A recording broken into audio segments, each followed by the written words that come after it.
Hello friends, how are you? Hope you are doing well and you gave prelims.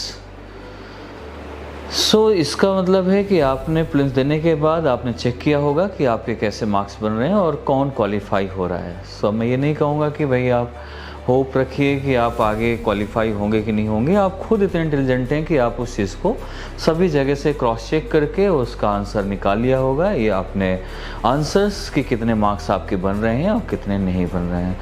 तो जो qualify हो रहे हैं सो उनके लिए अब वेट करने की ज़रूरत नहीं है, क्योंकि रिज़ल्ट जब आएगा कि रिज़ल्ट के बाद हम प्रिपरेशन मेंस की करें तब तक टाइम बहुत हो जाता है ना. क्योंकि अब जब एग्ज़ाम बहुत रिज़ल्ट का वेट करेंगे, फिर मेंस एग्ज़ाम आप देख रहे हैं कि अब टाइम नहीं होता है और ओनली 2.5 मंथ मैक्सिमम मिलता है उसमें ठीक से, जिसमें हम प्रिपरेशन कर सकते हैं. उस प्रिपरेशन में उस टाइम पे अगर ध्यान देंगे तो उतनी ज़्यादा चीज़ें हो नहीं पाएंगी. इसलिए अभी से आपको करना स्टार्ट करना पड़ेगा. जो आपने अपने किसी से पूछा हो कि मेरे क्या बन रहे हैं कि नहीं है, कहीं से क्रॉस चेक कराया हो, एनालिसिस किया हो, उसके हिसाब से आपको. तो अब आगे क्या का what to do in next में आपको क्या करना है, कैसे करना है. सो उस चीज़ के बारे में we are going to discuss. Okay, तो नंबर 1, अब आपको एक मेंस प्रैक्टिस करना बहुत ज़रूरी है, आंसर प्रैक्टिस. अब इसमें हम कुछ चीज़ों को लेकर ध्यान में रखेंगे कि मेंस आंसर प्रैक्टिस सर कैसे करें, या जिन्होंने सिर्फ प्रीलिम्स की तैयारी अच्छे से की थी, मेंस उतनी अच्छी नहीं हुई थी, उसके लिए भी इसमें आंसर होंगे. और साथ ही साथ जो ऑलरेडी प्रिपेयर्ड है और कई बार से दे रहा है, मेंस में रुक रहा है, उसके लिए भी होगा. जो फर्स्ट टाइम दे रहा है उसके लिए भी होगा. मैं सभी के लिए इसमें एक each and every point I will discuss. Okay, so number 1 is कि जिन्होंने इसमें लिख रहे हैं मेंस में, जो फर्स्ट टाइम आ रहे हैं, पहले बात तो उन्हें अपने कुछ सब्जेक्ट को अपने रिवीजन करना बहुत ज़रूरी है. रिवीजन थ्रू प्रैक्टिसेस करना चाहिए उसको.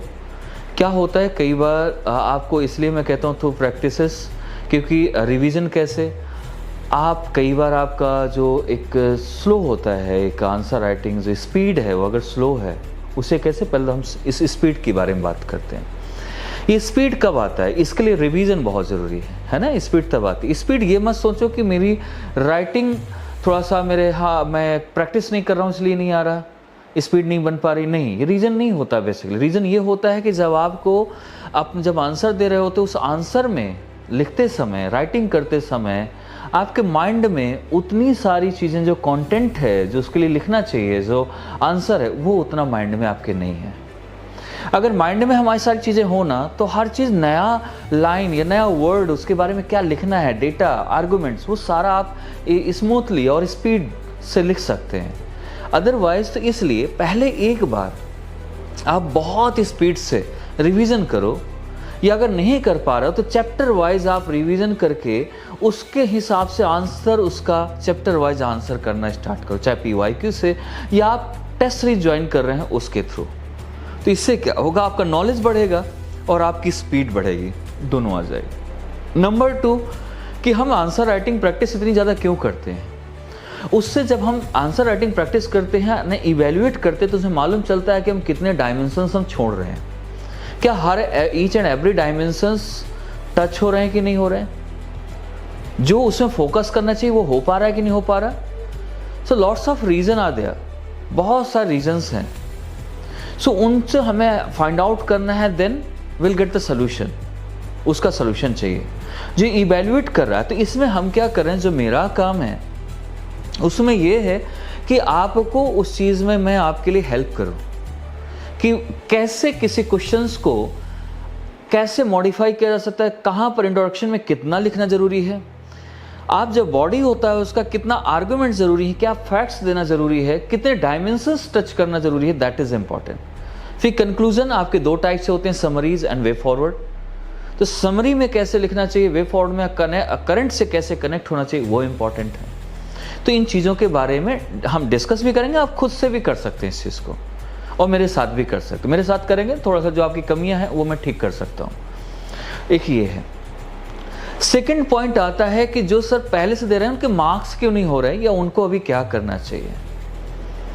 सो दूसरा ये कि उनके साथ ये उन्हें लास्ट ईयर या उसके पहले जो दिया है उसमें कुछ कमी रही हो, अगर कि मैं क्यों नहीं कर पाई. इसमें होता क्या है, हम आजकल नया फंडा वो लगाते हैं कि सर पॉइंट्स में लिखना चाहिए, मार्क्स अच्छे होते हैं. नो डाउट आप पॉइंट्स में लिखना चाहिए, लेकिन पॉइंट इतना वन लाइनर पॉइंट्स नहीं होने चाहिए। आपका एक लगभग 4 to 5 लाइंस का एक पैराग्राफ तो होना चाहिए, जिसमें से एग्जैक्टली क्या क्वेश्चन, एक जो फ्लो है वो नहीं टूटने पाए। उससे आप बियॉन्ड द बुक्स रियलिटी के साथ उसको पुट करो आंसर्स को। लोग कहते हैं फैक्ट्स नहीं डालने, अगर फैक्ट्स डालते हैं आपके मार्क्स बढ़ जाते हैं। If you know about the facts then you have to put, otherwise don't put only arguments. Arguments कैसे कि आर्गुमेंट्स अगर कर रहे हो आप मेंस के लिए लिख रहे हो बॉडी में, कई बार होता है हम बुक का सेम लिखते हैं, नहीं, बुक का लिखना है आपको अपने ओन लैंग्वेज पे, बट उसके कई बार जो पॉलिसीज या कुछ इसमें क्वेश्चन राइज हो रहे हैं उनके आंसर्स भी आपको एज ए सजेशन आपको देना होगा, तभी तो जानेगा कि आप ब्यूरोक्रेट की राइटिंग लिख रहे हैं, राइट कर रहे हैं। ऐसा नहीं है कि आप कुछ भी बुकिश लैंग्वेज लिख रहे हैं इसलिए मार्क्स कम होते हैं। आज के करंट से उसको मर्ज करना पड़ेगा, आज के करंट के साथ उसे इंटरलिंक करना पड़ेगा, अदरवाइज वो मार्क्स कम हो जाएंगे। और साथ ही साथ जो आपका पास्ट में जो एंशियंट टाइम में हुआ है उन चीज़ों को भी कई बार ऐसे क्वेश्चन आ सकते हैं जो दोनों का कंक्लूजन या दोनों को मिक्स करके देना पड़ जाए, कुछ पुराना डेटा कुछ नया डेटा और दोनों के बीच में बाद में सोल्यूशन। इस तरीके से हमें आंसर राइटिंग करनी चाहिए, ठीक है। सो मैं हमेशा इस चीज़ को कहता हूँ कि देखो कोई भी चीज़ ना, हर चीज़ का एक पर्टिकुलर एक फॉर्मेट है, चीज़ें हैं। यूपीएससी बिग डील नहीं है, it's not big deal, it's a very easy things, but you have to think like a bureaucrat and you have to go beyond, okay, then you will think what UPSC demand and you can understand the demand of the UPSC. So उस चीज़ को आपको समझना है, then उसके बाद उसमें writing करनी है। ये उनके लिए जो प्रीलिम्स क्वालिफाई कर रहे हैं।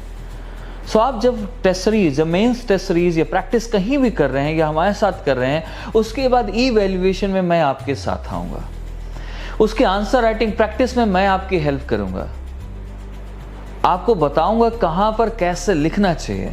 हिंदी मीडियम, इंग्लिश मीडियम, किसी मीडियम से हो, मैटर नहीं करता।